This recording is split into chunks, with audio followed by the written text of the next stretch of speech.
Welcome, everyone. Good evening, good afternoon, good morning, wherever you are. Welcome to Facebook Live. It is the 22nd of March, year 2023. I hope everyone is doing well. Yesterday, I think, was new moon, so everybody dealt with the new moon changes, and supposedly they were good. Let me get started with our panel today. Today we have Kelly with us, who is a Qigong teacher and has quite a few, I think, a lot of years of spiritual teaching as well. So thank you, Kelly. Thank you for joining. And then we have April here. Good evening, April. April is a psychic and has done her own, you've done channeling, right? Is it mediumship or channeling? It's mediumship. I have moments of channeling, but it's not a particular entity. It's more just divine source. Awesome. Thank you. And then quite a few modalities of healing. So April is here. Everybody who's familiar with the Facebook Live knows of April as well as Kelly. And then we have Ken here, who is part of our core group of meditators.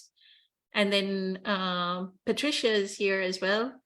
And Patricia has a question, April. Actually, I introduced her to the topic of shadow.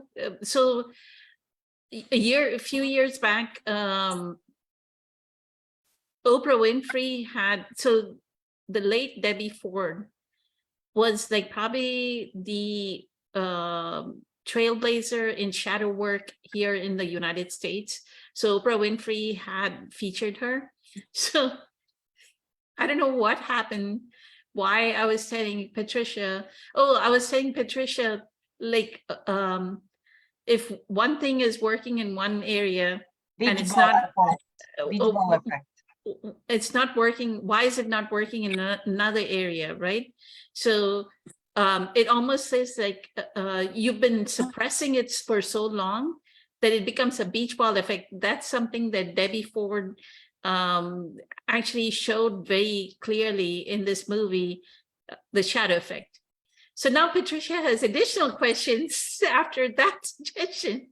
So I'll let Patricia ask that question, and then I'll tag everyone while Patricia's asking the question. Go ahead, Patricia. Thank you. Okay, just a little bit of background about that, my understanding of the shadow effect.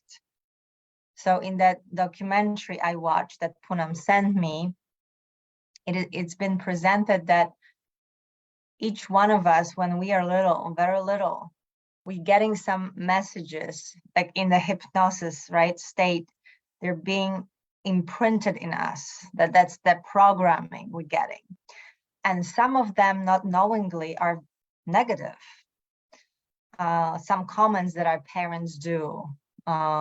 The example was a little girl reached for candy and took few of them. And the mother said, oh, you have to have so many, you're so greedy, or something like that. And then it went on. So the kid, feeling good about itself, didn't know, still candy, wanted more. And then that message, you're being greedy, like, okay. And then I'm sure the kid in the next moment forgot about it, but that's that shadow. Then later in life, maybe as an adult, she would try to be like over generous, people pleaser, giving everything just to kind of cover up the fact that in her soul, she feels like she's greedy. So now she has to prove to the world that she's opposite, kind of to make up for it. So this is that beach ball effect. It's almost was shown the person in the pool, and each beach ball had a name of that shadow. Let's say loser or ugly or jealous, something like that. And then we're trying to keep those beach ball under the water, so not to show them to the world. And takes a lot of energy, and eventually they all come out, because beach ball full of air, it's not going to stay in the water. So our shadows, because it takes so much energy to try, and eventually, one way or the other, they will show their ugly face. So my question was, after watching that, okay, once I recognize my shadows and I look at them, and we see them at other people, like what we don't like in other people, that's the shadows that we need to face. So let's say if I see that a person has no patience and they're just snapping, and I'm like getting upset about it because I'm myself not patient, right? But I don't want to be that way. What do I do with that? If I see those shadows, because my ego comes up and tries to criticize me, oh, see, you're not good enough, you have those shadows, and that the ego, it's starting to feed on it. It's like, okay, now you're so enlightened, you're looking at your shadows, but then you're realizing, you're not that great, you're not that divine because you have those shadows and you didn't do anything about it, or you don't know what to do about it. How do I live with my shadows and still,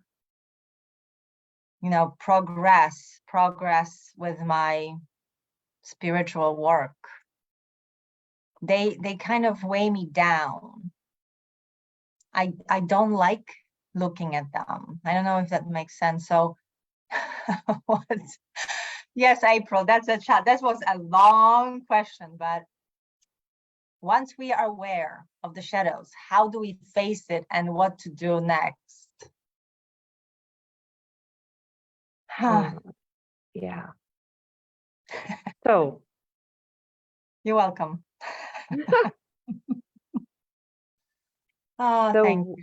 the word shadow can be interchanged with many other words or many other concepts. Okay. Can also be your pattern, your habits, your beliefs, your subconscious beliefs. These are, because you mentioned the programming from 0 to 7, the child's brain's in that theta state, which is programming state. So it's the same concept, really. It's the same concept. Shadows, unconscious beliefs, subconscious beliefs, and most of them do come from our childhood. I have seen people where they didn't come until later in life, but that's usually after some sort of traumatic event or significant death or something. We all have them. And the first thing, so my message is usually, it ends up usually being one of unconditional love. That's usually my message. And you don't hate them. You can't have the light necessarily without the shadow. The shadow is just more of, so Patricia, I want you to see it more as this. It's just a light to the path. It's just like lighting up the path for you. It's just things that we have to work on. And at first we see maybe the bigger shadows per se, because they're one, the loudest, and then two, in a way, they're kind of the easiest to work on. As you go down this path, the shadows get a little more sneaky. They're not so clear. It's almost like you can't kind of, they hide. put a different spin on it. Yeah. So they kind of hide. But ultimately, noticing your shadows or your unconscious beliefs or your unconscious behaviors, it's not a bad thing. And it's not a, oh, see, you're not doing any work. You're not being able to hold this. You're not progressing, because the fact that you are seeing it, it means you are progressing. And there's always going to be something to work on. It doesn't matter how far along down this path you go, there's always a refinement to Christ consciousness. There's always a refinement. So here it's not about, do I have it perfectly? Am I following the exact ways, and I know like all the stuff and all the literature and all the, Tao Te Ching. I know all of these things. So I should be totally perfect. That's the first false belief. That's the I first think one. it's a little bit, yes, so that's probably my another shadow, that I'm disappointed that, No, it's still your original shadow for you. It's still the original one, because your original one is I'm not good enough. mm, And then there's fragments of I'm not good enough everywhere. So first, shadows are not bad. They're not bad. They are parts of us that we all acquire in different ways, different forms, different aspects. Each one of us has 1, 2, 3, 500. Okay. They're not, yeah, they're not bad. They're just things that come out of our conditioning. They come out of our conditioning. And again, I said this to a client the other day. If you have children, and I had one child that did this, I waited out of all 5 kids, I waited for one to say this. And one finally said it. Mom, look, the sun is following us. The sun is not following us. But because the child only really knows their world, they turn everything into themselves. That's why they think the sun is following us. They think the moon is following us. We're driving and they think the moon's following us because everything goes internal. So everything that happened when you were a child, the child knows, turn it into me. I must be bad. I must be stupid. I must be not loved. It's not a reality, but that's how the child takes everything from the outside, turns it inside, and then interprets it. But they interpret it with this little note that says, there's something wrong with you. That's your first shadow that has broken into these other pieces. So you first must understand that it's not bad. It's just the way the child mind works. It's the way these beliefs work. When you notice them, that means you are on the path because you can notice them. That's a good thing.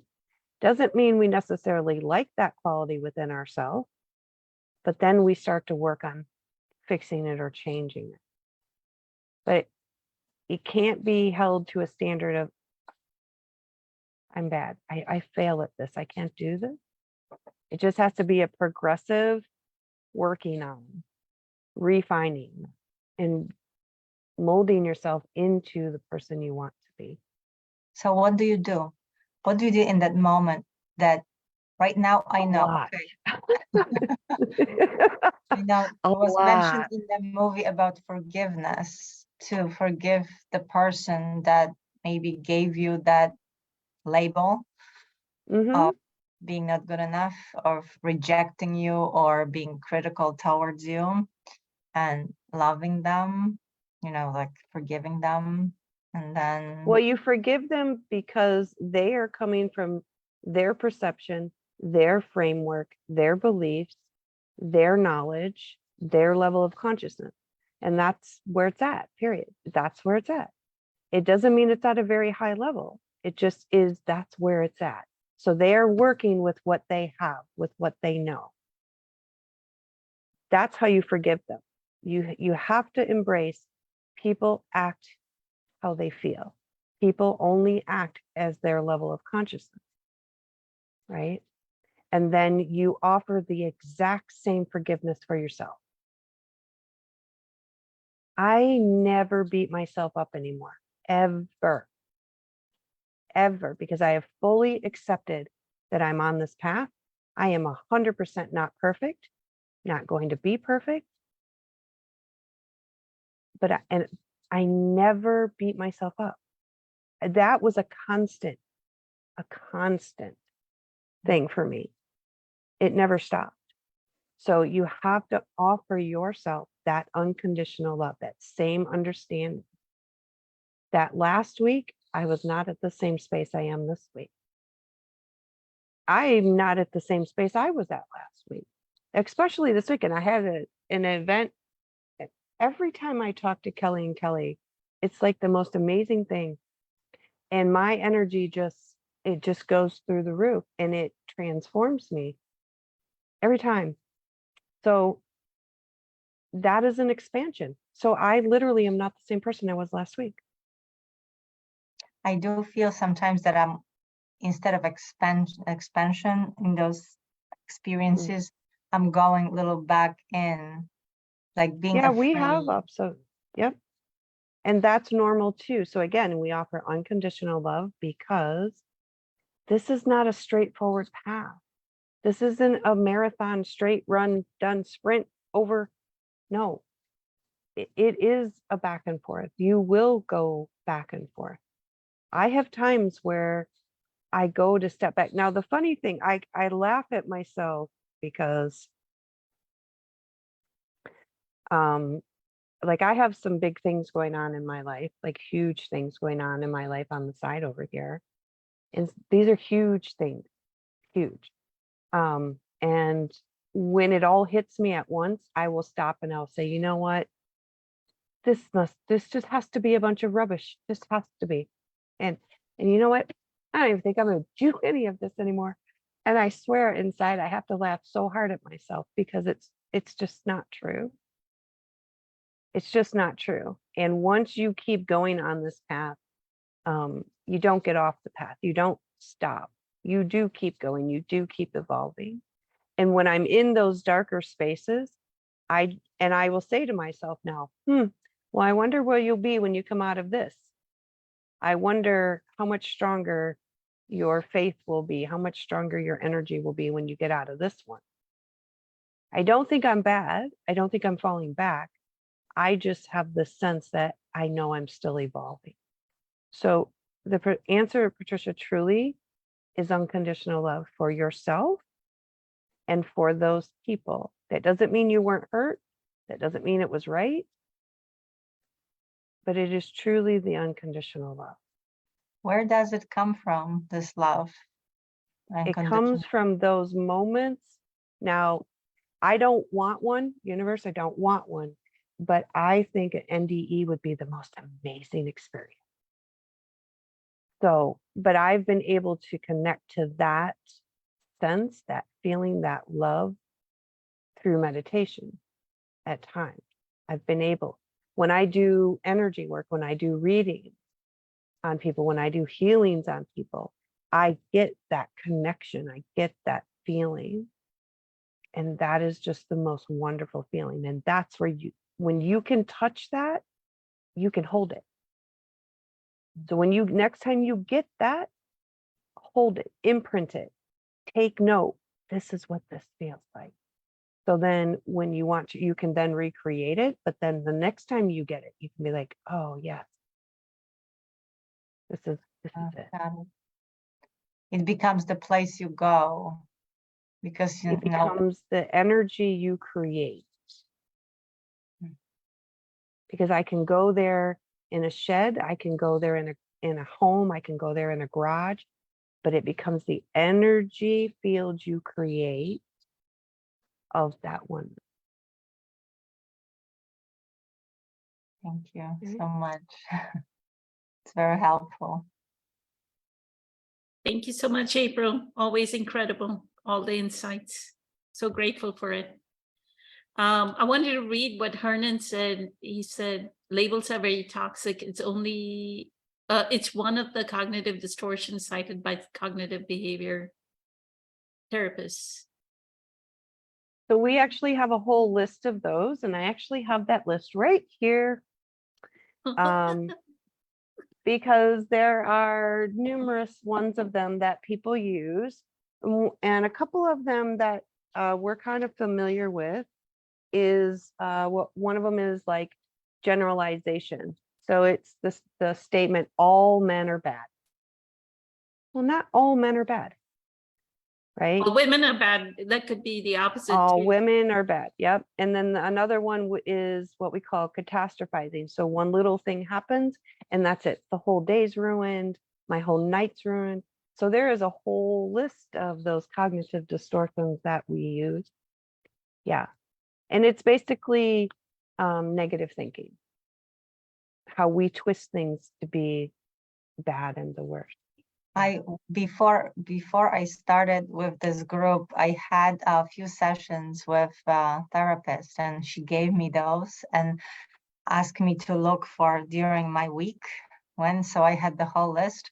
She called them ANT, A-N-T, automatic negative thoughts, and I found it hilarious because I'm still working in the pest control exterminating company. And it's like, yeah, I got to exterminate my ants, my automatic negative thoughts. Yes, but the first thing is actually to identify them. And Joe Dispenza also in his meditations that turning into a new potential and stuff, he does mention to first write a list of those behaviors or thoughts or beliefs, and then switch them, turn them, move them. So we have to first recognize them. Yeah. And that's one of the things to note is that most children before the age of 4 or 5, they're not negative. They're not automatic negative thoughts. That's a learned behavior. It's a learned thing. But even by 4 or 5, the parent may have, leave alone parent, like I feel a lot of abuse can happen too by 4. I mean, I've heard those children. Some cases, yeah. Most kids up till around 3, they're not negative. Most children. It's after that that the mind starts to change and the self-identity comes, and then the conditioning starts. And your shield against that, Patricia, is the fact that you're doing meditation. So the conversion is into converting it into energy. The more we know of ourselves, that's what Dr. Joe is doing. Like he takes us into that, what he calls not a convergent focus, but the divergent focus, where we go into the blackness, right? So then that's when we become more and more energy. The more and more we are energy, it's like almost like a laser. We are overriding all these patterns. And these patterns are what in my book I wrote as, and even Eckhart says they're the conditioned patterns, right?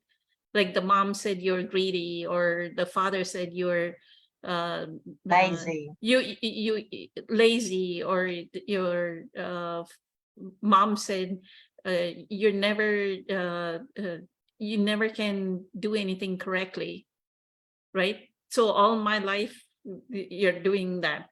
You're never doing things correctly, right? Because that programming is there. And right. The thing I remember about that movie is what she makes the children do, like in the mirror, like it's they wear a white t-shirt with greedy, right? But on top of that, they put another shirt called perfectionist or obsessive compulsive, right? So what that person ends up doing is doing the other pattern, like going in the other direction. To cover it up because they don't like that about themselves, right? Exactly. Debbie Ford was talking to one person, and that person said Debbie asked, so that person asked the same kind of question that Patricia asked. She said, "What is my shadow?" And then Debbie said, "Okay, so what do you like the most?" And she said, "Oh, I like being pleasing and being generous, right? Pleasing people. I like, she was I think, reporter. So I like communicating with people and enjoying people. I enjoy people." And she says, "So what do you not like about, what do you not like?" And she says, "I don't like rigidity." Then Debbie Ford said, "But aren't you rigid about being generous. And I went, "Phew, wow." That you can take the same thing that you hate, right? If you hate rigidity, but you are also still, that is the shadow. It is that sneaky that you can take that rigidity and you can apply it in a different way. So I wanted to offer that. With that, I'll go to Kelly. Kelly's ready, like, to say quite a few things. Thank you. Well, first I want to say thank you, April, because every time we talk to you too, same thing, expansion for us. So it's awesome when you can have people that you can work with like that. And I love a lot of the things that you said. And I want to keep going on it. It's interesting because I felt like, yeah, today I needed to be here to talk. And I've actually in the last few days and today even had discussions with people about shadow. So it's very interesting that here we are. So, all right, I get to talk about it some more. Because shadow is one of the things that for me, with what I do is not only I see people's shadows and I can see like shadow entities sometimes and things like that. And I'm not scared of them. They're just like any other light being. They're here and they're here to learn. But it's our ego programming and our ego conditioning and our own shadows that make us afraid. I mean, when you think about the saying, hidden in the shadows, right? Because it's your shadow that wants to hide. And the way that I look at your shadow is very sneaky, like everyone has said. It likes to, the more work you do on yourself, the more light you bring in, the more you expand yourself, your shadow gets sneakier and sneakier and sneakier because it also wants to learn. It also wants to grow, and it's going to try to stop you from growing because it will be afraid. It wants to make you afraid of your own growth. And I have like so many little examples from my own life about, reading a text from someone and reading the very last line and actually feeling and seeing the little shadow like cross my eyes where it flipped words in what I was reading. And it made it, what I read triggered me to feel, like a lot of things like misunderstood, or that, oh my gosh, do I have to defend myself or something? And then I stopped and I went, oh, wait a second. What did I just shift the other day? Okay. So I moved into a different space for myself because like April said, we're not the same people that we were yesterday. So did I read this right? And I had to wonder, and it was there, your shadow trying to put an ego filter back in front so that you're going to repeat a pattern. Because our egos, like all those little beach balls that you're talking about, when I kind of picture those are fragments of your personality, or those are ego parts of your personality that you interact with in the world. That if someone says you're greedy and you adopt that about yourself, that's how you interact with people. Or if you feel like you always have to defend yourself, that's another little beach ball that you're trying to, that's how you interact with people. Like, oh, I always have to defend myself, right? And it's your shadow that likes to keep poking at those things and like keeps you treading water all the time. So when I stopped and I reread the whole thing again, I went, oh, wow, this brought on a whole different context. It was very praising. It was, this wonderful like message. And I'm like, oh, they agreed with me. And I was really glad that I had felt that and stopped myself before I had reacted or said anything, because that's what your shadow does. And when we're doing this work, we often like to think, oh, I'm doing my work and I'm becoming lighter. But the lighter you become, your shadow, you still have your shadow. It still wants to try to figure things out. And if we have light beings on the planet, we also have dark beings, but they also have light too. So it's never just like one thing. They're just opposite. They're different. And we all want the same thing, which is we want to connect with source, because we all come from source. So when you think about it or look at it that way, that you are also trying to connect with source. And so as shadow, you can learn how to control your own shadow. Like, you're never going to get rid of it. It's just a part of you. And if you understand it, and if you start to understand yourself, you can understand how it interacts with you and how it tries to make you interact with the world and how you feel about yourself. So Patricia, what was your, oh wait, I should look at the chat. What was your original question? Is once you see your shadows, Yeah. what to do, what, how to be okay with them, or how to transcend them and progress in your, path of Yeah. becoming a bigger, better person. And while you aware of, is like, I kind of want to ignore it for the longest time. Because, okay, I'm free of everything. I'm feeling better. I'm, learning, but now I have to kind of stop and look, okay, come here, my shadows, sit here. What do I do with you? Kind of, because You have to almost treat it like a little petulant friend. but It's they're like ugly. it's a 3-year-old Ugly. that is throwing a temper tantrum. I mean, that's basically what it wants. It wants to have information. It wants to have energy. It wants you to keep feeding it. So it's like, oh, okay, well, what is it that you don't want me to see about myself? I was watching a video the other day and it was true. It's like, if you are finding that you have a lot of people in your life that act like jerks, for example, and you're always complaining about all the jerks that are around you, look in the mirror, because maybe you're one too. Okay, and that, what do you do then? Okay, I'm a jerk Because too, if you, so yeah, well, okay, shit, what do I do? yeah. Well, I mean, that's the thing, right? It's if you think, well, okay, and it's not to say that you're not a nice person, right? Because everyone, like, we're all nice people. We all have the ability to be that inside. But then what are we putting out that's attracting those people? Do we have this belief, for example, that everyone's a jerk? So if everyone's a jerk, then it doesn't even matter if they act like a nice person. Your filter is going to see them the way that you want to see them.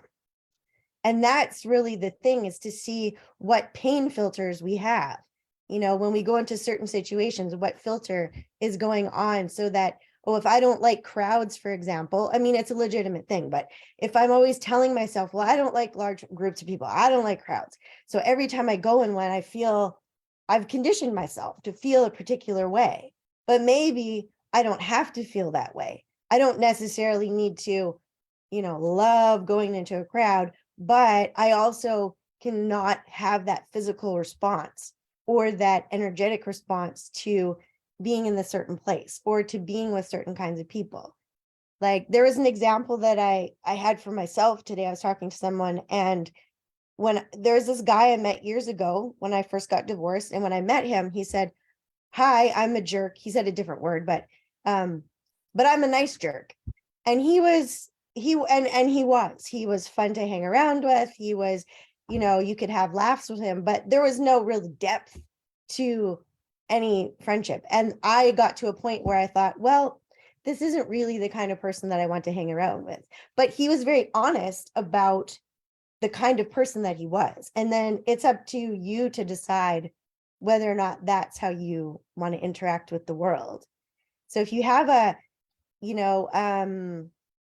like a filter where a self-worth, for example, that, well, I don't feel worthy of something, or of a good relationship, or of good friendships, because on the outside we can tell ourselves, well, I believe I deserve that, because we all deserve to have good relationships and so we can say that to ourselves. But what is behind that is saying to you, well, yeah, but you really don't. And so when you see that, it's up to us to be able to see that and go, oh, wait, I'm actually holding on to a belief, a little shadow belief that likes to come out, that tells me that I don't deserve that. And I was like, oh, and thank you for showing me that I had that to look at in myself. And what April said is so true. And it could be so difficult to do at first is the self-love thing. To tell yourself, you really have to find those moments where you just feel this love, and it's just so pure and it's right here in your heart, whether it's joy in doing something that you love or just looking at yourself in the mirror.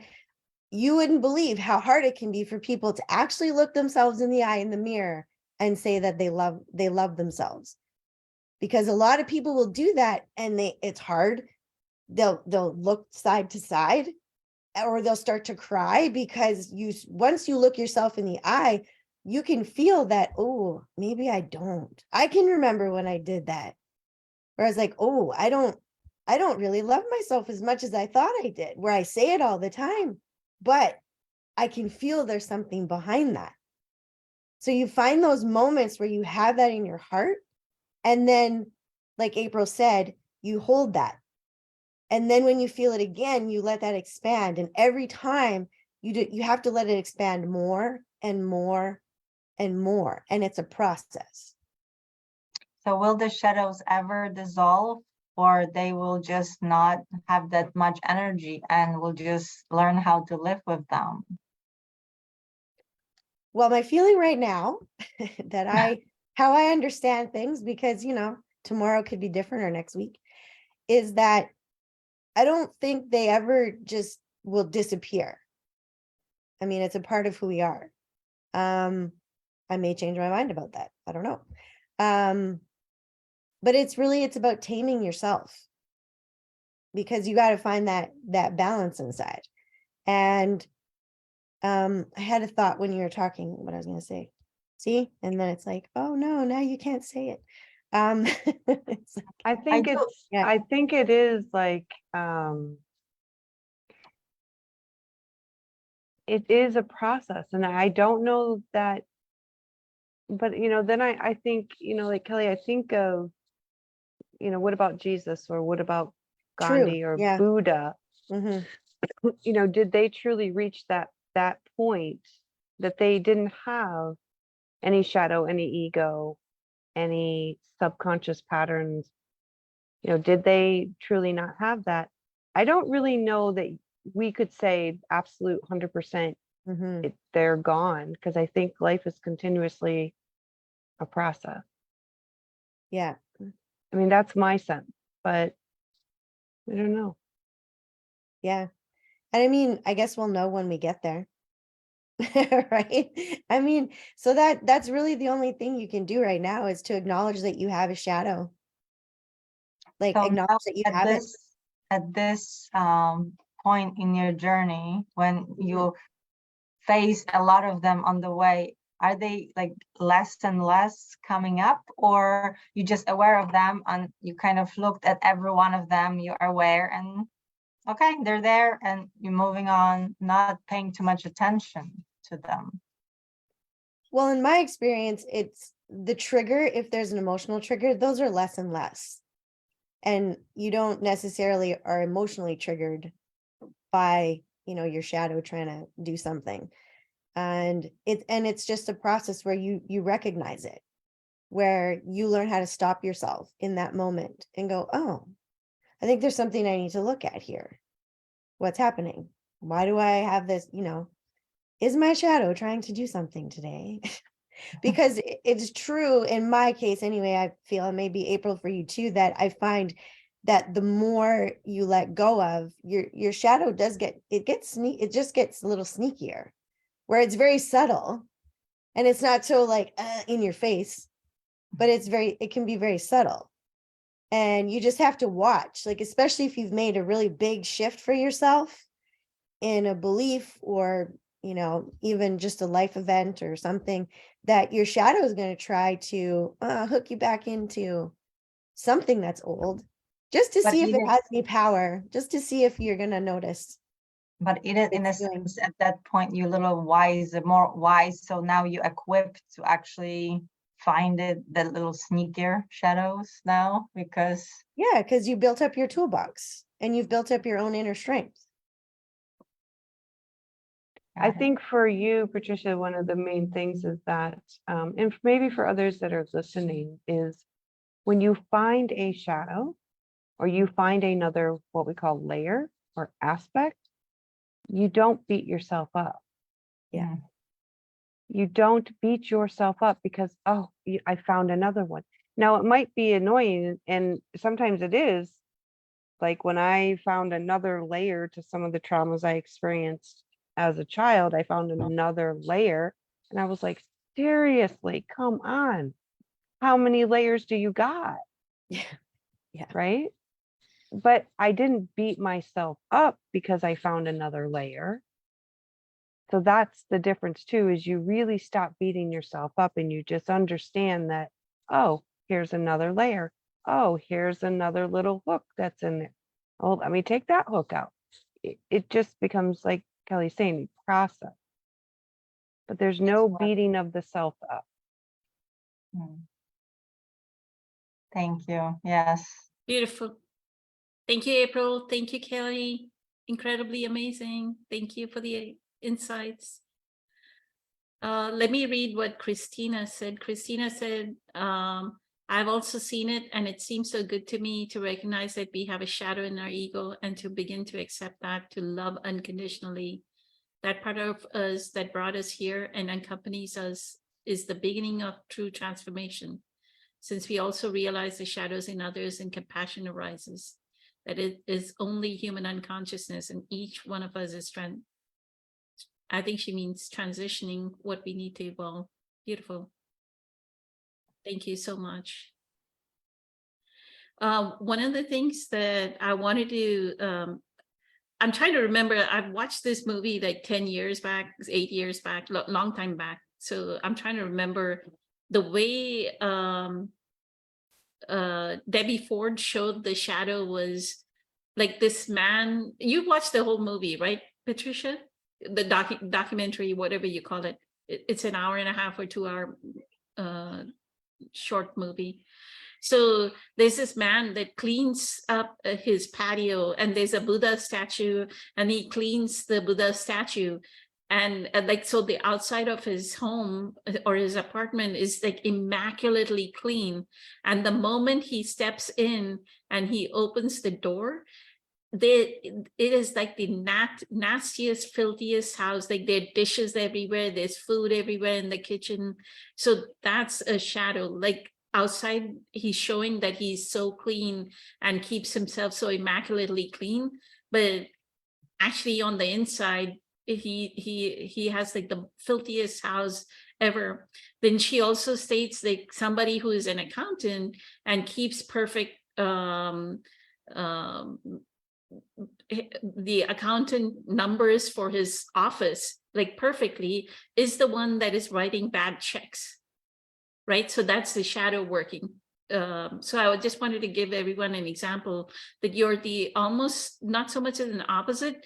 That's how they're not recognizing their shadow, that in their personal life, that in their professional life, they are so immaculate about the numbers, and the work ethic is there around numbers, and the precision is there around numbers, but the same precision does not exist in their home life, right? It also goes even in the life of politicians. There was example of politicians that would, let's say, in the office go so against prostitutions and immorality, and in the meantime, they end up, using the escort or actually paying, and yeah, to cover up that's something that they knew it was ugly about them. On the outside, they made it such a point to go after it publicly. Perfect.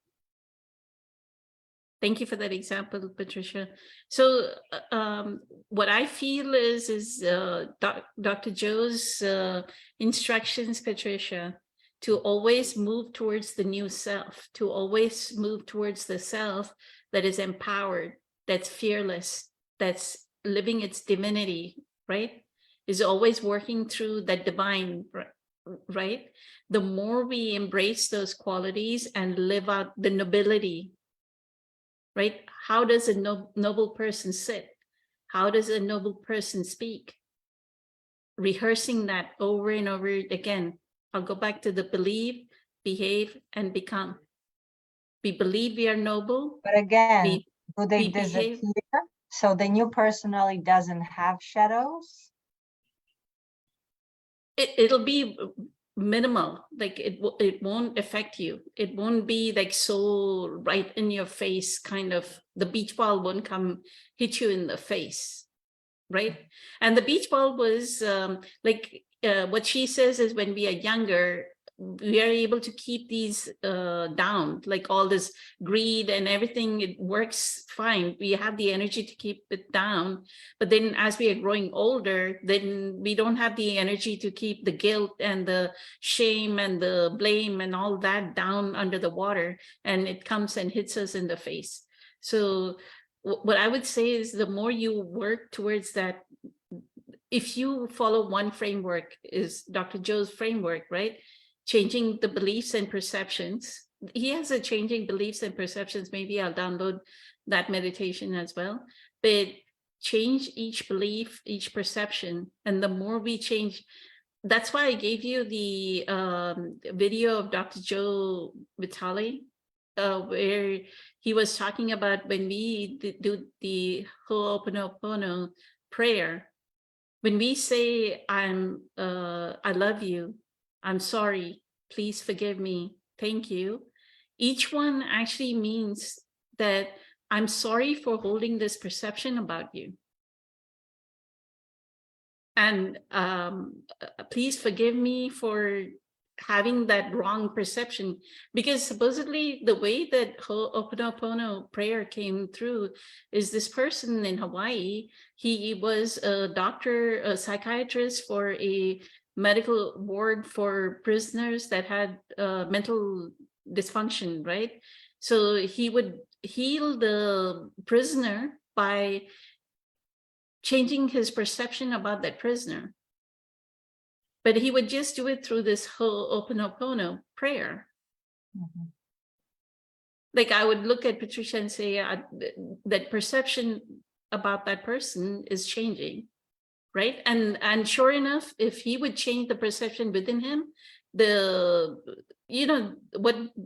it's all relates, as Dr. Joe says, our personality is creating our personal reality, right? If we change the perception about what is happening, like if you have a coworker that you're having a conflict with, and you're having this irritation about, right? Let's say you feel irritated about the way they speak. And so look at the way they speak. There's someone in your past that speaks that way. That's your shadow. That your body knows, your body has trained itself to raise that feeling of irritation when that same sound that happened when you were 2 years old or 3 years old or 4 years old arises again. I have that actually. It's happening very recently, and even today, it's Mhm. publicly criticizing me, like publicly opposing to something good I'm trying to do. And, they're in insecurities, and something, comes up, but instead of understanding that it's not the time and place, they're gonna, say something negative about me or what I do, during the meeting, like, so everybody can hear, and I'm feeling it. And When that's you what my feel it, father used to do it when I was little. It's like, you have to keep quiet. You don't know anything. You're only 3 years old, 4 years old. What do you know about life to say something, right? At the Right. dinner table. right? So what you have to look at is that memory, that memorized feeling in the body. Like Dr. Joe says, the body's taking you back, right, to that memorized feeling, and it's bringing it up now in the present moment. So the more meditation you do before coming into work, and go back home and do another meditation. So the more you are the divine, right, you're one with the divine through your meditation. The more you're one with the divine, then it won't, like, you'll see the person, and only love will flow. And then you can also, while driving, right, look at this person and say, I love you, I'm sorry, please forgive me, thank you. I love you. I'm sorry. Please forgive me. Thank you. And something will arise in you in just saying that. Something will arise in you that you will be able to really thank them. And along with, I told you, right? Every family member, you have to go through that. With that, I'll go to Ken. I was doing it. Yes, I was doing it to my father especially. Yes, thank you. So, Well, can I, before we go to Ken, I'm sorry, Ken, just for a second, with Patricia and that, with your example, and you feel like that in a meeting, and now if they are, I believe you when you say that they're doing that. So how do you handle it? Do you follow the same pattern of staying silent? Or do you try a new pattern and speak up for yourself? Because that's how you also change a pattern as well. Now, maybe it's not, that moment might not be the appropriate time. And if you don't feel it's the appropriate time to handle it, but that's also how you can change a pattern, is that if you have that coming in and someone's doing that, and you have that same feeling of, oh, I have to be quiet, I can't say anything. Oh, maybe that's when you need to speak out, because you are an adult and you know how to handle yourself, and you can do it in a way that doesn't, like, so I'm not trying to put you on the spot when I say that. I'm just trying to say, because I thought that was a really good way to show an example of how we actually can change those patterns and change that energy. Whether it's, after the meeting to say to that person, may I talk to you for a moment, and actually address that. Because it's good to have the mantras to say the forgiveness and everything, but it's also that you want to change the pattern by actually taking a different action as well, is really important. For Yes, so I changing did things. that. Yeah. I did yesterday. I changed it exactly, waited, and because it keeps happening. And so I called my colleague into my office and I explained that, it wasn't even about me. It was just about the system she's learning. It's a new employee. So obviously there's going to be a learning curve, and all the information are, overwhelming, but she kind of burst out like, oh, this is so user unfriendly. I don't know. It's just so she's saying something bad about the system we all work on, because, expressing it. So I'm using different approaches to teach her how to see it. And she's like freaking out, but it's in a sense putting a bad light on me that I'm unable to teach her, kind of. So I take it personally that, it's my fault still that she's not getting stuff. But then you don't have to take that on either, because if you're standing in your truth and what you're saying, you're handling it very well. And if it's something that you have to keep practicing with her, eventually you're just going to get to the point where you can just talk to her. And then no matter what she says, and if she's going to act exactly the same way, you're going to be like, it's not going to bother you. Patricia, Because that's her. And you're okay. That's her her thing. Yeah. that's her shadow. That's her shadow. Yes, You're reacting exactly. to her shadow and taking her shadow personally. actually, it's her pain body that is, so what that person is It's doing. the same thing. Shadow, pain body. Yeah, they're all the same. Yeah. The pain body is working into the so realize, right, that, like, if somebody's complaining about something, they're so low in their self-esteem. I'm not good enough. They may have a self-limiting belief in the fact that I cannot understand technology. Now I'll go to Ken, and Ken is going to explain this, but Eckhart is the same way. He keeps saying, I don't know how to use this. And sure enough, during that Zoom session, he'll go, oh, I don't know. It turned all black. Can y'all hear me? That happened so many times in 2021 when he was doing School of Awakening, or I've taken so many online courses with Eckhart. He'll go, oh, I cannot see anybody. But so many times I've heard Kim and Eckhart say, we don't know technology. We don't understand. That's yours. As Dr. Joe says, that's your limiting belief. The moment you put your limiting belief out there, then you're not going to learn it, right? There are so many Eckhart is extremely, extremely intelligent. just the simple things of how to operate a computer will not be hard for him. But there's a belief, oh, and then the belief also may be that the more I get into technology, the more mind chatter will start, right? I'll start clicking on things and mind chatter may start. So he may be resistant to it, both Kim and him.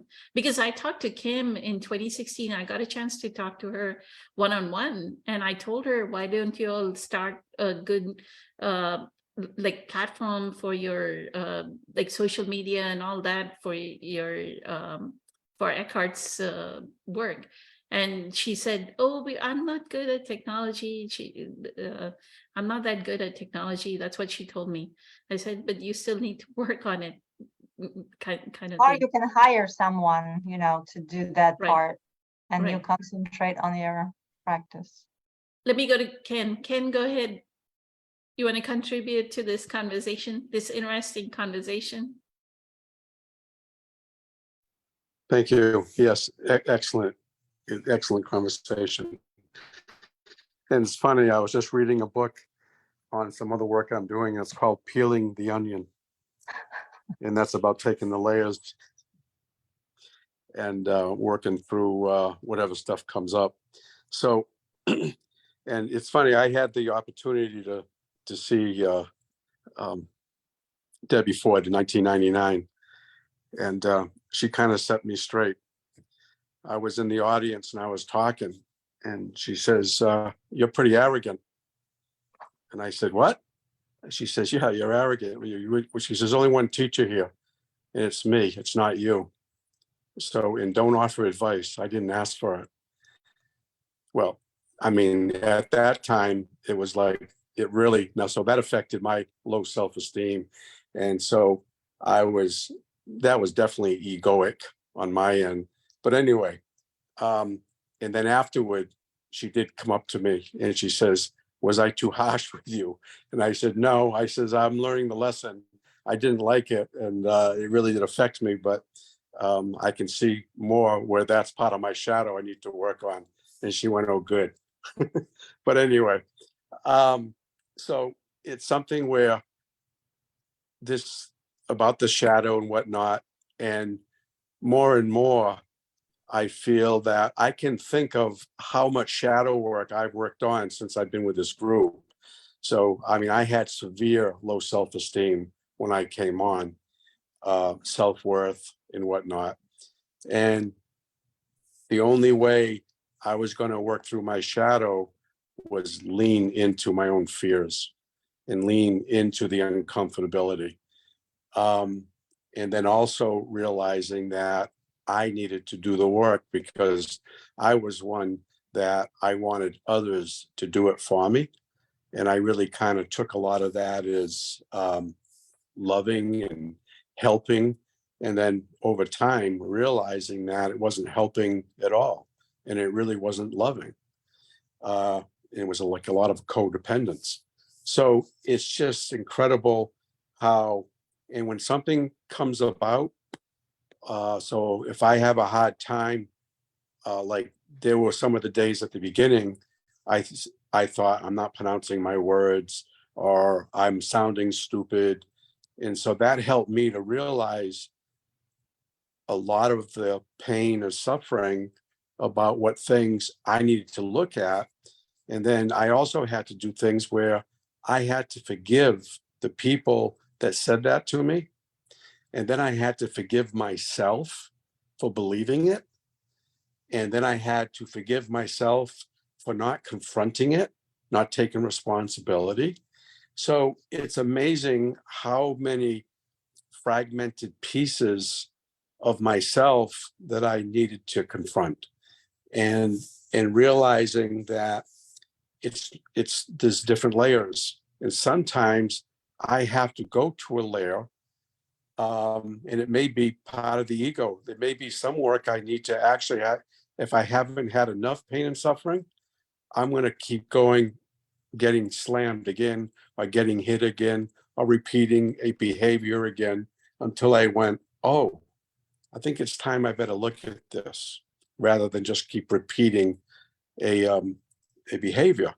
So it's amazing how all those, like you were saying about the balls in the pool, how they keep bouncing up. And sometimes I may think, oh, I've worked through something.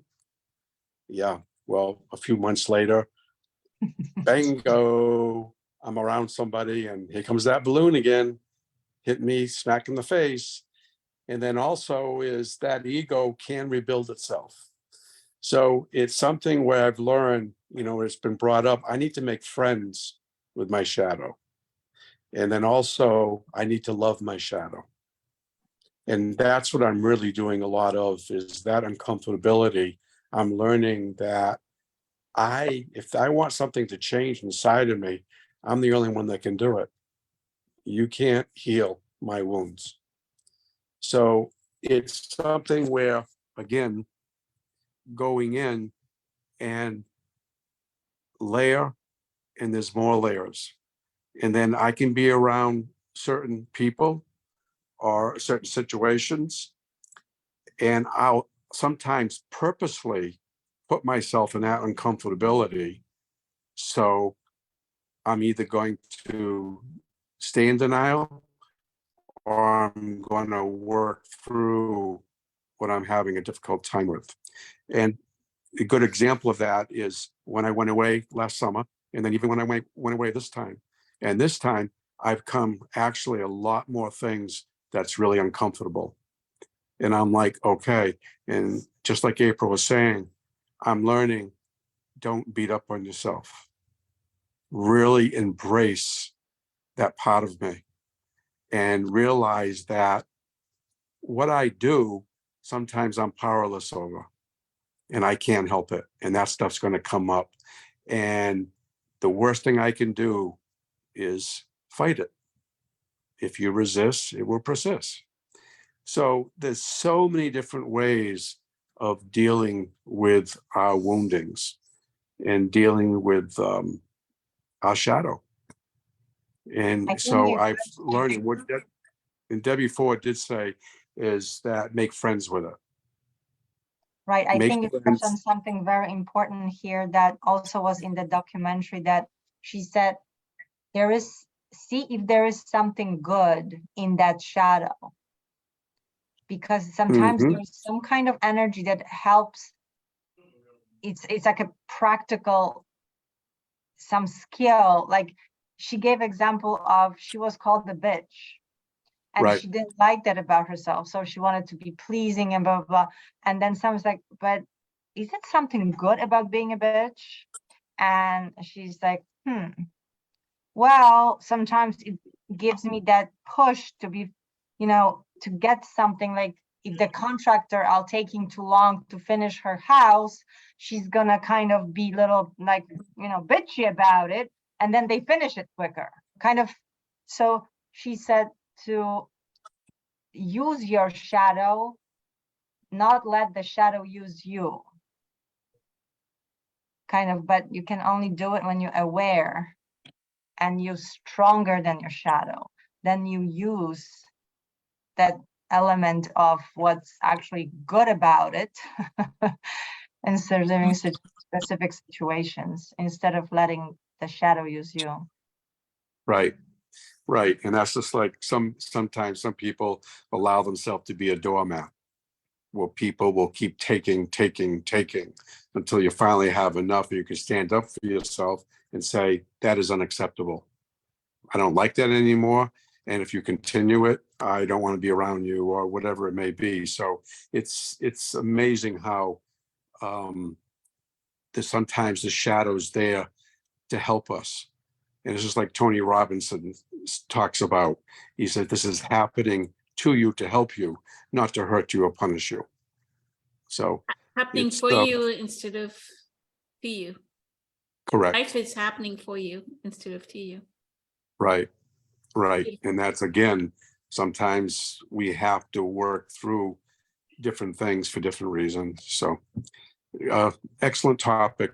And I love what everybody's saying. And so I love the synchronicity that Kelly said that she was talking about shadow work. And then you said that you've been with Debbie Ford, and that is so incredibly amazing because Yes, where did Ken know that I gave you Debbie Ford's movie, right? right. Amazing. Thank you so much, Ken. Grateful for the insights. Patricia, one thing I would say now that you've clarified a little bit more, you have to realize that pattern-wise, I'm going to put Ken on mute because I think I can hear feedback. Thank you. So when somebody is that opposing you, realize that there's something about your pain body that they're in detecting. The two are never going to match. So she may not learn from you at all. So you may have to introduce another second person that see who she's gravitating towards, or who do you think is. Yeah, she was given, yeah, a salesperson that's more experienced that sits next to her because I'm far away. So she is, you know, they grade together, so she's learning, but she even still says when she, you know, comes out, it's like, oh, nobody told me that. It kind of, it's a reflection on me, even though the other sales lady is next to her teaching her, but you know, because I'm kind of responsible. So she Then pointing it in you take direction. you taking it personally is your old self of taking it personally and turning it into injury, hurt.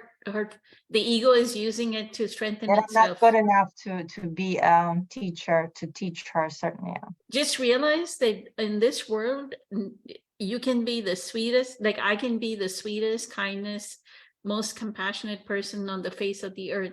People still hate Eckhart. They write things about, like if there are 10 comments, you see one way somebody will say he's a golem face, right? They'll write some comment. Same thing with Dr. Joe. They'd say something, people would say something against him. Right? You can be the kindness, you can be giving to millions, you would have transformed millions of people, but still people will Yeah, have some, not, and then realize that when there's that kind of energies between the two of you, then you have to back off that person. Like I know Kelly said, you need to talk to that person, but talking to that person is going to just be that beach ball that'll hit you in the face again. Because she's going to yell and scream and say something back again, right? Sometimes personalities, there's something with the energy fields that it will not match. The energy field will not match, and that person will not be able to receive what you have to say, no matter what you do. Right? Because you're very early in your spiritual practice. Like you have to come to a certain degree of, like now, Dr. Joe, a lot of people, like now millions follow him and millions love him, right? But I'm sure initially, even with Dr. Joe, there were quite a few people that did not like him. Right? I was going to move to Kelly, but they disconnected. So I'll give it a few minutes, but realize that, I mean, watch that about personalities, right? When somebody is so strongly coming again, and then when that person is putting down something, realize that their ego is using that opportunity to strengthen itself because they're coming from a place of such low self-esteem. So compassion for that. That this person has such lower self-esteem and they may not work out. Like if they're constantly complaining, like being a salesperson requires a lot of positive attitude and a lot of zeal. So that doesn't make sense about her because when she came for interview, she was so positive. I got you, I'll do it. This so can-do attitude, really, talkative, very positive, smiling, giving compliment. She sold herself to us. Me and my boss, we were interviewing. It's like, yeah, she's great. She'll fit perfectly. And now, second week, she's showing that impatience, that overwhelmed, and it's like, Maybe talk to I'm her. done with this. I can't do it. I can't do it. It's like that's normal in a busy office, that Right. things are coming up, new things that you have to, quickly process. So it just doesn't make sense a little bit from what she, initially showed. But just realize that if you take that it's reflecting upon me that I'm not able to teach, you may not be the personality that teaches her, because there's a conflict, like pain body to pain body, there's a conflict, right? She seems like somebody who has a heavy pain body, and then resistance to limiting belief against technology, that she cannot understand basic, I mean, these are fundamental things, how to word, Excel, email, Mhm. doing things in all of those is fundamental to working in America, She right? had other, we have a very good person. He actually was a teacher, amazing, but he's been out a lot because of his family. So he wasn't to be able to give her as much attention. He gave her like 2 days of training.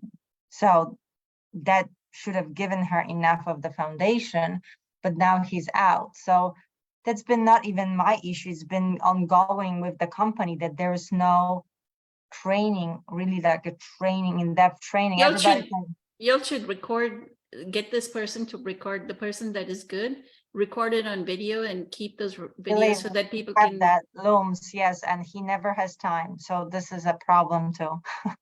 Recording looms. Yeah. So, with that, I'll go to Kelly. Kelly, your favorite subject? Shadows. Oh, the first thing I just wanted to say, because I will let him talk, is that even though I understand what Poonam is saying, and you don't want to overly put too much energy into communicating with another person who on some level is committed to misunderstanding you.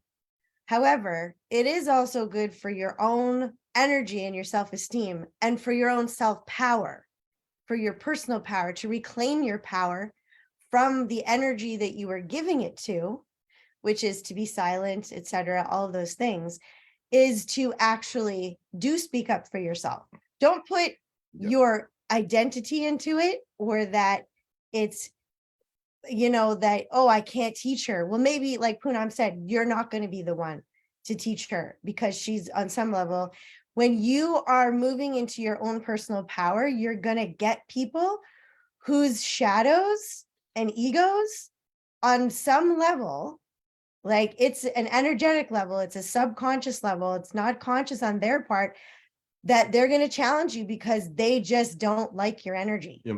And it's not personal. So that's how you learn not to take it personally. Yep. Because it's it's not funny about, enough- about, funny yes. enough, she Yeah. said when in interview, and that was what I kind of gravitated to her, said, and because I asked her about the hobby, so she said that she was a champion boxer. Now she empowers women, she teaches them self-defense. And then she said that I meditate and I pray. It's like, okay, so she has, she's grounded and she understands. And then she comes out as, freaking out if something happens. It's like, how does meditate, like if she has the tool of meditation? That explains Eckhart's question of a few weeks back, right? That a person can be perfectly conscious during meditation and be unconscious. There we go. Yep. There's an example. There's an example. Yeah. So this is where meditation is not an actual benefit, because they're just using it to control themselves.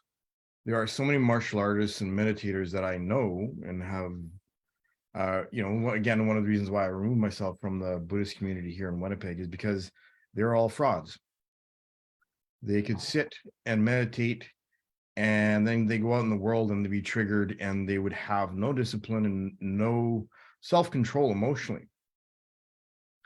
And it'd be like, you know, wait, did I miss something? Is there like, was there a memo that I didn't, you know, quite catch? Yeah, it doesn't make sense, right? And this is also again like the sequence of like she's a boxer, she teaches women self-defense, she meditates, she prays, right? Well, that's all fine because those are all external expressions of the image that she is projecting to sell herself to you, right? Mhm. Just because a person says that they meditate or they pray or they are this or they teach people how to be empowered, right? Pretty much every empowerment coach that I've met or observed teaches a framework of control and not actual empowerment. And this is where shadow gets really sneaky, is by mimicking these feelings of empowerment to convince us that we are empowering ourselves, when what we're actually doing is we are trading our power for another level of control. Again, Wow. That makes so much sense. right?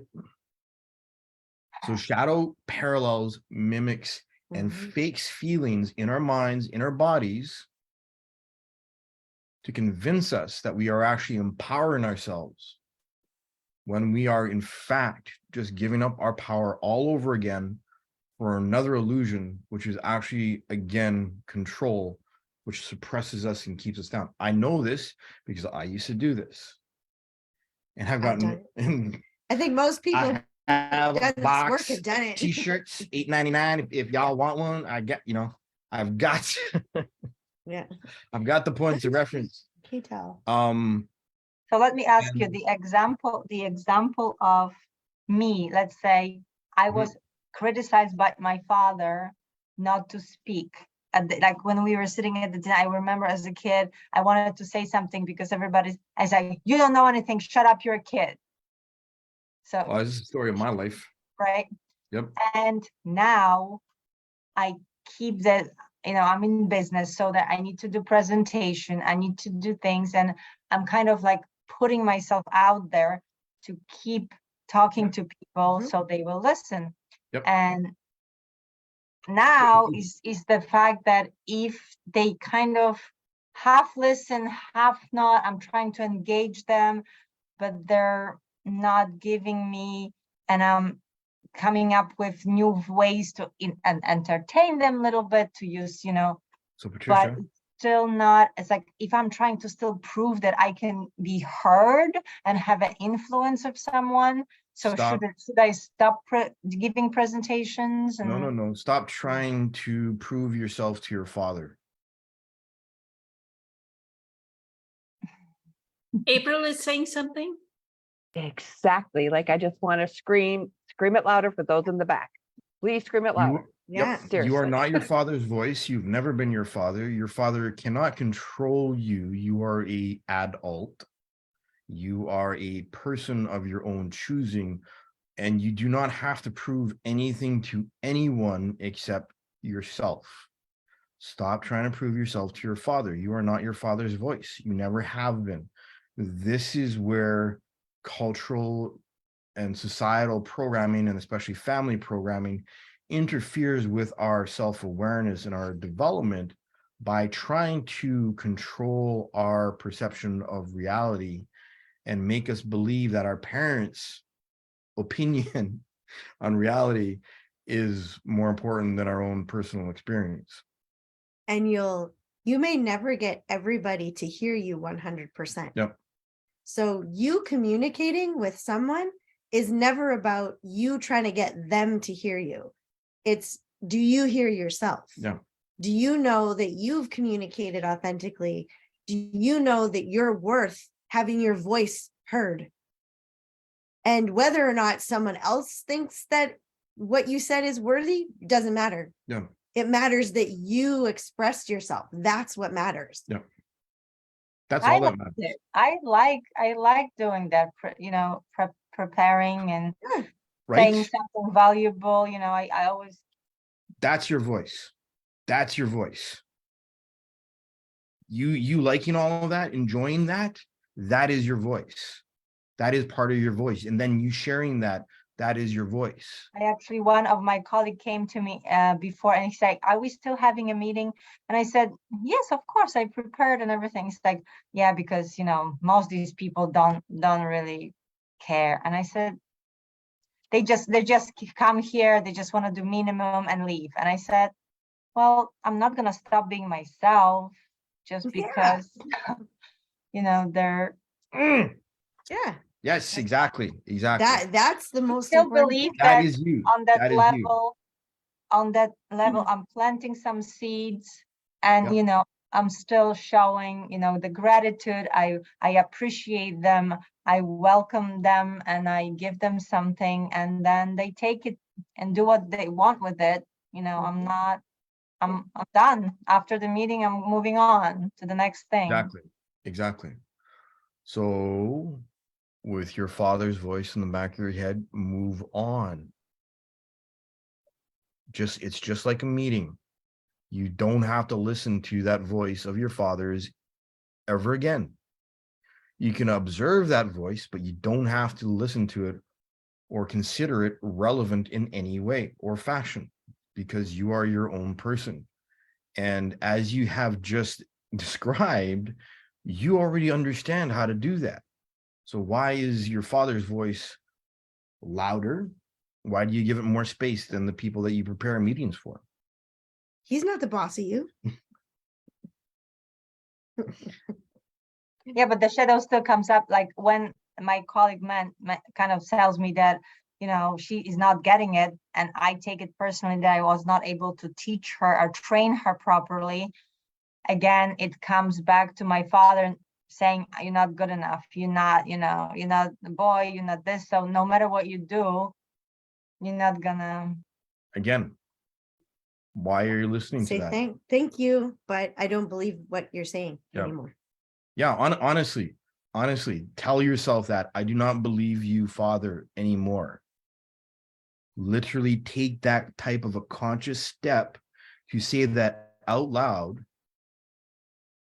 And you know how I crazy it I is? have a question for you, Patricia. Mhm. Like, if you are doing your meditations correctly, and during the meditation, you know that you are embracing and being, Dr. Joe says, you are the divine, right? He says,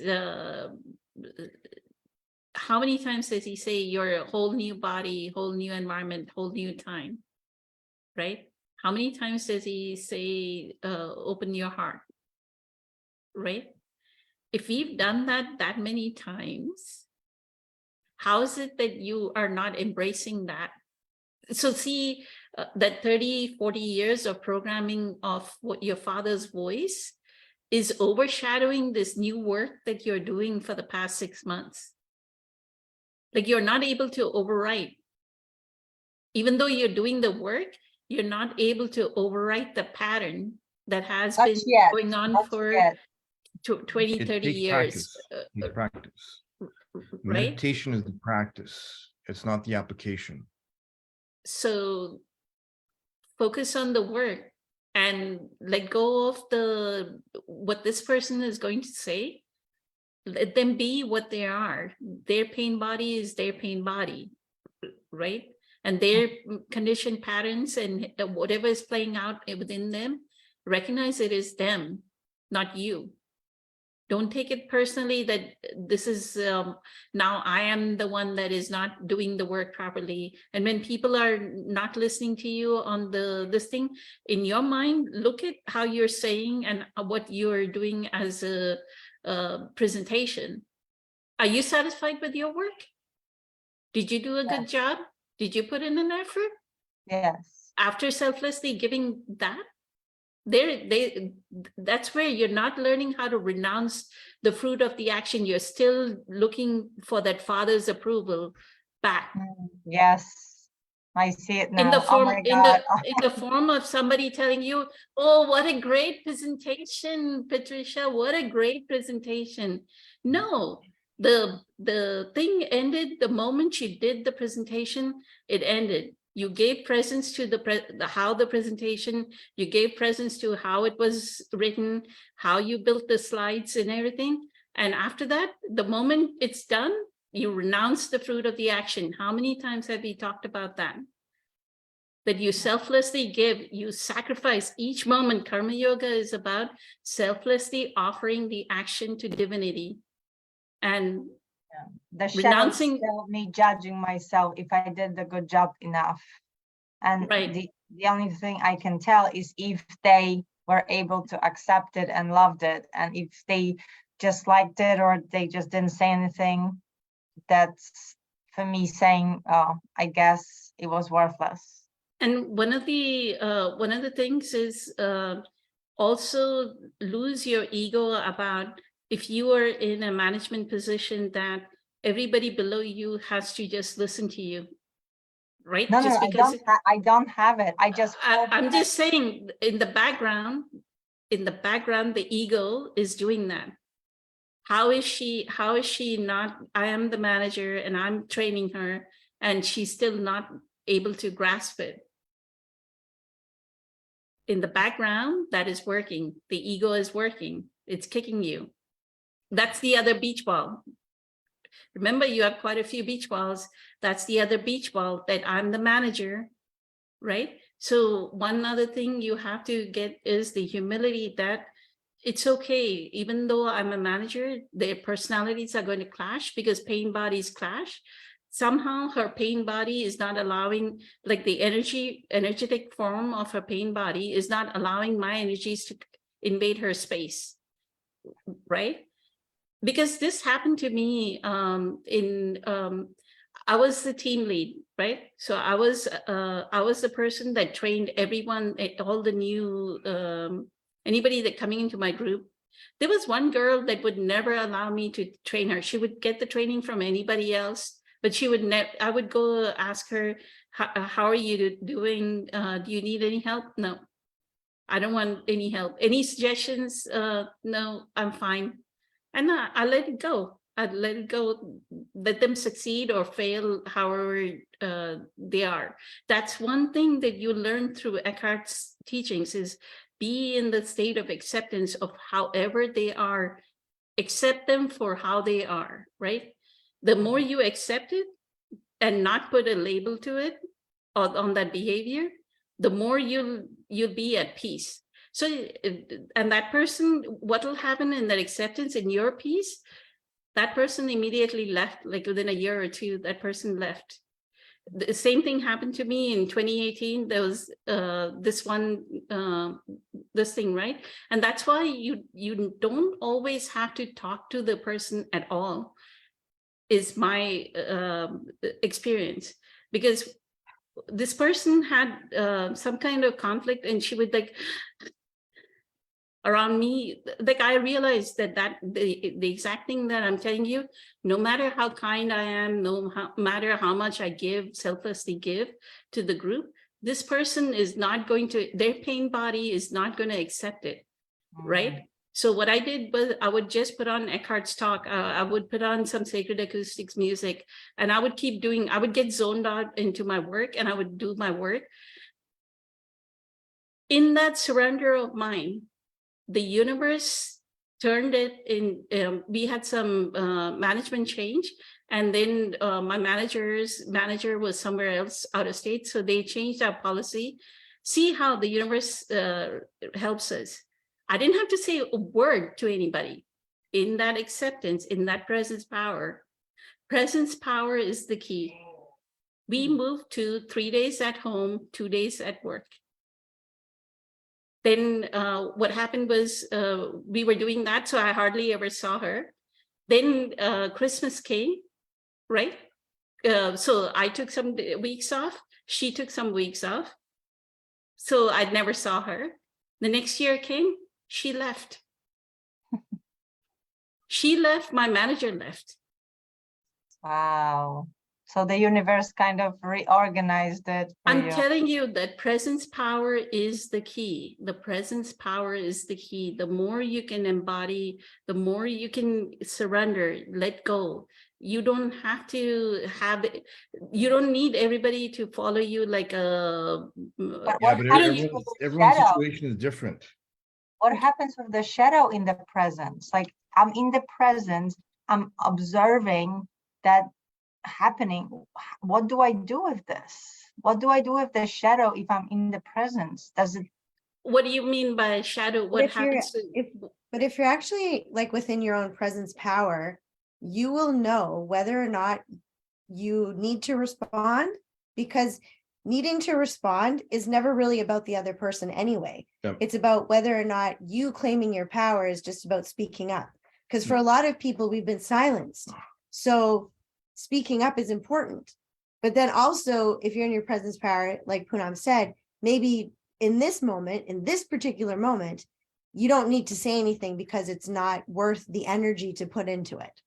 And she seems to be a can be- personality. But it can be a combination. Like to be quiet all the time isn't always going to work in every Yep. situation. Yep. That's all we're trying to say, is that if you're really in your presence power, you'll know what you need to do within that moment. Yep. Presence is the key. And you're working on your presence, like you're doing enough meditation. Like I told you yesterday, right? Yesterday or day before I messaged you, your heart will give you answers. You trust your heart. Like get heart-centered. The more heart-centered you are, the heart will give you answers. And that's what, like, I did not feel a single ounce of, there was no conflict, there was no anger, there was no frustration against this person at all. I dissolved it. There was always like a surrender. I accepted them for how they were exactly, and I let them be. Like if we had to go as a group somewhere, I would go with them. I accepted them. you wouldn't just hold the grudge and react and stuff. You just would. You stop that's what the non-reaction starts. The karmic action is not there, right? I just wanted to, before we leave, Wait, Oh. no. I just have Kelly said something that practice is not application. What What's- does that That's mean? right. 1 second. Let me just, Lakshmi said something. Let me say that and then I'll go to Kelly. Lakshmi said, also what helps me is that situation is always neutral. We charge it. We give the situation a negative or positive charge. Yep. So if you, go ahead, Kelly. Thank you. Meditation is a tool. The practical application learned through experience is what shows us whether or not we are in, or whether or not we're letting our shadow direct us and hijack us and control our reaction, or whether or not we are stepping back into observation. And communication is actually the key. Meditation is just a tool. How we choose to communicate with ourselves while we are meditating is the key. How we choose to communicate with ourselves when we are not meditating is the key. Understanding our internal dialogue and how we are communicating with ourselves violently through judgment and fear and anxiety and our trauma from a trauma space, whether or not we are letting our shadow trigger us. And you had a question earlier. I was listening in the car while I was driving into the city. And your question was about shadow and whether or not shadow diminishes. And yes, shadow diminishes over time. It takes practice, but it requires us to understand how we are communicating with ourselves. Meditation will give ourselves a space to listen. That's what meditation is for. You can't get close to anything holy or anything sacred or noble if you do not understand how to communicate with yourself, or how you are communicating with yourself, or how your shadow or ego are communicating or hijacking your communication process. The self-inquiry. Yeah. Zen Buddhism is all about sitting with self. It's not about meditation. People mistake that Zen Buddhism is all about meditation. It's not. Zen is sitting with self, looking at self, pointing directly at self. It's not about meditation. Meditation is just a tool, part of the toolbox. I think, who said that meditation means getting familiar with? Like Dr. the Joe. meaning Dr. Joe. that, so by sitting, you're getting familiar with. Your Okay. own patterns, your own beliefs, your own Right. perceptions, your own You learn shadow. how to listen to yourself.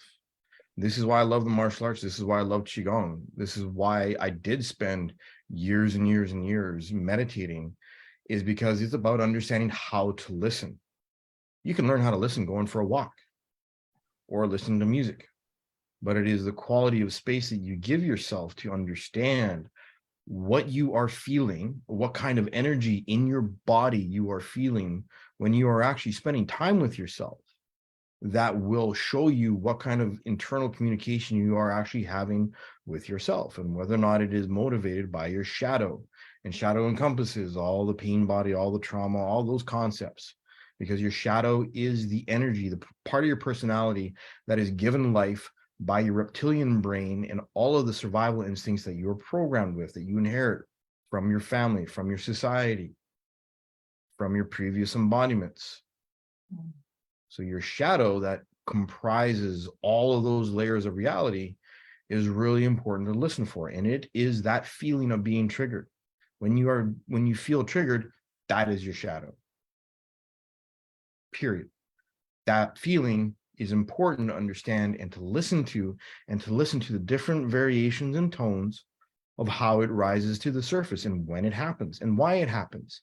And that's your own personal language. This is what we listen to when we sit and meditate, but it is the quality of our capacity to listen to ourselves, to be safe with ourselves in what we're feeling in our bodies, that determines our capacity and the depth of our quality of ability, lots of words there, to basically just listen. And then being grateful for the message, right? Not to. No matter what comes up, it's just information. What you do with it depends on your understanding of your shadow and your ability to listen in a neutral space and to observe and to not judge yourself and beat yourself up, because it's just information. Even your shadow. Information from where? I want to clear that up for them. Information from where? Excellent Part- question. It depends on the feeling. The information from your shadow will be about judgment and fear and anxiety, and your shadow will try and trigger that in you physically, so that it hijacks your brain so that you just react and feel overwhelmed and out of control.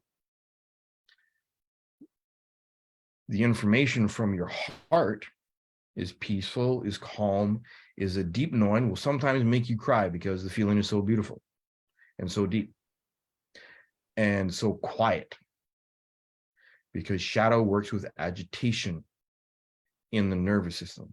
This is why meditation is important, but it's a tool.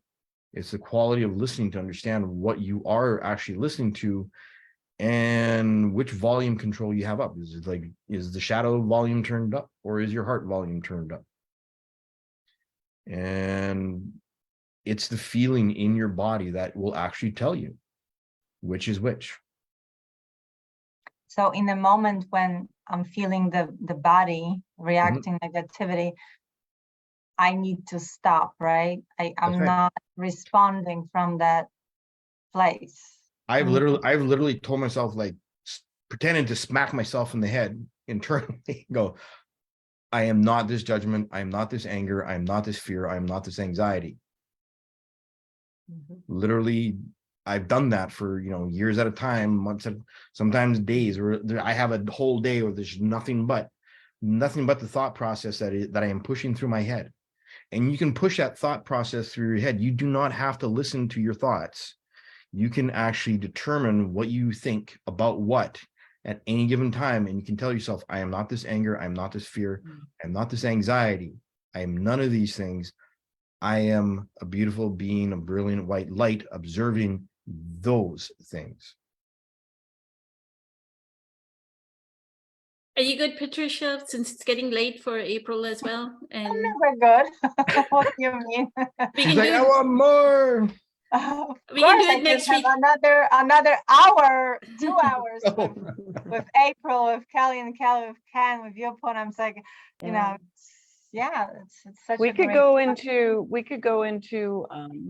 well, the other group that Kelly created. We could go into my group at some point too, if you wanted. We could keep going at someday. We could do those things. So when you Okay. go into meditation though, when you go into meditation, try to go to the space of that little girl. That's what meditation is for. And heal the little girl, talk to the little girl, be with the little girl. Then when you come out in your everyday life, the practice is I'm love, I'm light, I'm love, I'm light. Namaste, namaste, namaste. That's the practice. Meditation, you go into the self. Well, right now, the self I'm going to go into is that little girl self. I want to talk to her. Right? Or I want to talk to my 20-year-old. Or I want to talk to my today-year-old and be like, how you doing today? Mhm. Yep. Okay. You created a group, April, and Kelly created a group. Is that correct? I created a group about 2 years ago. Yeah. Okay, so do you hold a Facebook Live in there? I used to. I did up until last year. Sometime last year, I stopped going live in the group. But we could, Patricia, if you wanted, we could go in there, or Kelly created the group for our seminar, our workshops. We could go into there and discuss some things. If you know, it's just an option. Kelly, did you create a group as well? No, I just have a Facebook event page, so it's public. So I mean, it It's just in but it. you can Okay. go live in there too. I mean, Yeah. Okay, perfect. But you know, Okay, I'm happy. we I'm can- happy here too. I mean, Poonam created an incredible for all of us to meet. We just have to do 2 hours, not 1 hour. We can Good continue evening, again. everybody. Thank you so much, Kelly. Like, it's incredible that you've come in and like towards the end of the topic and you like completely hit it out of the park. So Yeah. as Nadia says, thank you for choosing your divinity over your humanity. Thank you so, Very so much. grateful. So Grateful grateful, for your eternally insight. grateful. Good to see Many everybody. blessings. We'll talk about this next week again. We'll ask you what happened. Did you apply some of this? Okay. Much Okay. love, many Much love. blessings. Bye. I All right.